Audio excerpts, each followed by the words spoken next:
ए madam, हम कोनो फिल्मी हीरो ना है कि रउआ थप्पड़ मारे बा हम गाल आगे कर दे। हम देहात के लड़का हैं, ज्यादा बने तो ठीक ना हो। दिल में जौन रहे तो उनका देनी नहीं खे मंजूर, कोनो बात ना। हैली गलती सही माफ कर दे। ए चल चल गोलुआ। का हो मुंह कहा से खोले बड़ा बड़ा हरहरी लाद के घूमत रहला। गलती हो गई है। रिक्शा पर बैठ के अपना के राजा समझत रहनी है। कहीं गाल तो गरम ना भइल। अरे भैले हुई तो बताइए थोड़े।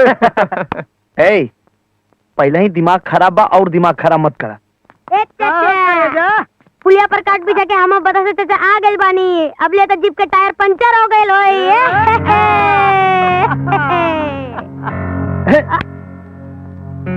जीप के टायर पंचर हो गए लोखी, तो मैडम घर कैसे पहुंची हैं? अब तो मैडम तकलीफ में पड़ गई है। अच्छा खूब पतियौला। अब तोहरा के तकलीफ देली है से? तू तो कोई की सहायता कर ना सकेला, कम से कम कोई की तकलीफ मत दहल करा। रवा का जाता नहीं मैडम के पंचर ठीक करे। गाड़ी बा की खटारा। अब जे बूझ ली वैसे शहरी लोग के देख के हड़केला। शराब तका हम हल्ला करता नी। ड्राइवर साहब ठेले के परिका ठेला गाड़ी ना है, जीप है। जा हमरा के काम करे दो। अपन काम तो करा, पहले ये बतावा ये विदेशी टमाटर देश में कैसे है? रोको ना एकनी के। हम पहुंचावे के ठेका ले ले बानी, बचावे के ना। अरे पकड़ के खींच, जवानी में रवानी आ जाए। कहाँ बारिश रे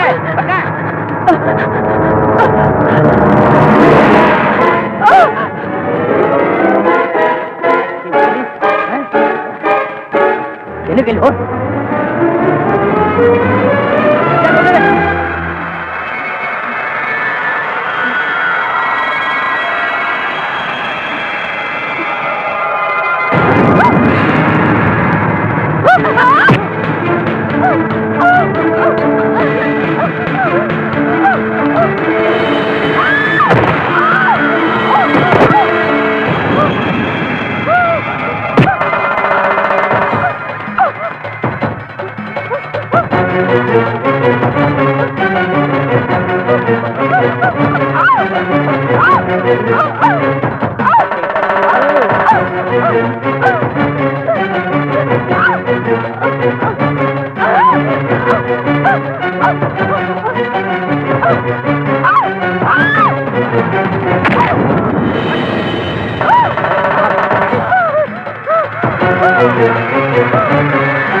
इनका के तो हम बचा लेनी, तुमने की बचाई।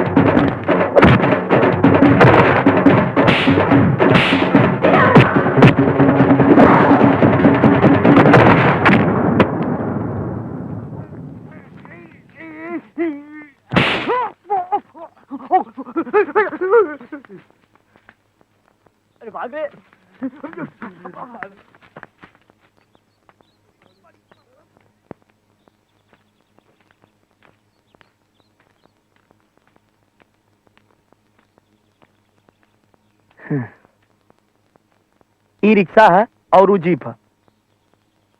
आगे जंगल के रास्ता बा, 1 ना 1 लाख चिरकुट मिली है सर। जीप से पहुंचला के गारंटी नहीं खे, रिक्शा से पहुंचावे के फुल गारंटी हम लेता नहीं। बाकी पहुंचला के बाद भाड़ा पूरा 450 ले, जितना जीप के भाड़ा बा। जौन भाई लोकरा के भुला जाई। अब हमारा और राउर रिश्ता एगो रिक्शा वाला और सवारी के बा, और रिक्शा वाला खातिर ओकर सवारी जान से भी प्यारा होला। हम चले खातिर तैयार बानी, बाकी आपके हाथ में बा।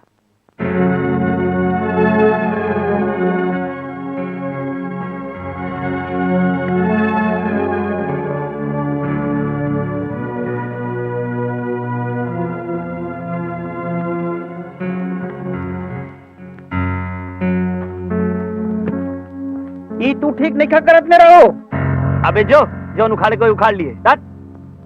एक के तो मजाक चखाओ ही के पड़ी।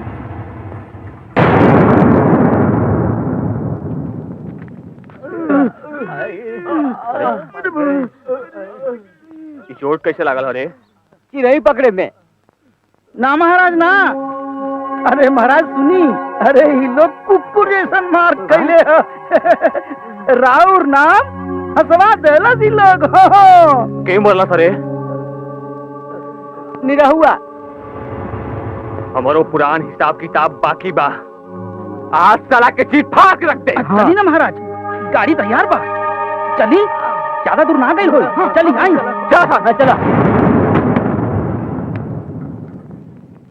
आज साला बच के ना जाई।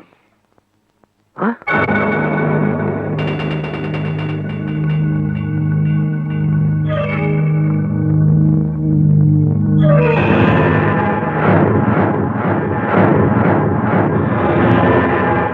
अब का होई? घबरा मत, मर्द के रिक्शा पर बैठल बाड़ू, कौनो मौगा के ना।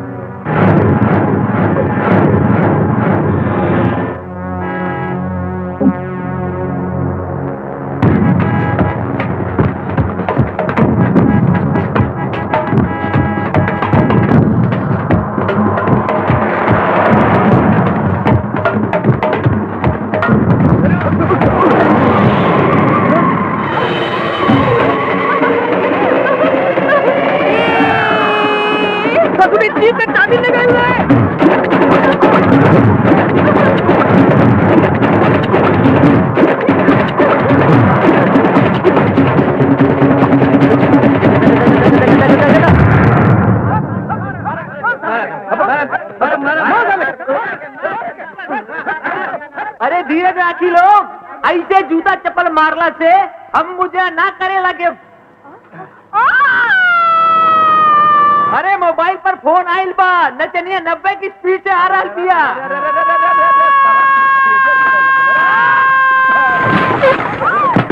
अरे बाप रे, ये क्या हो गई?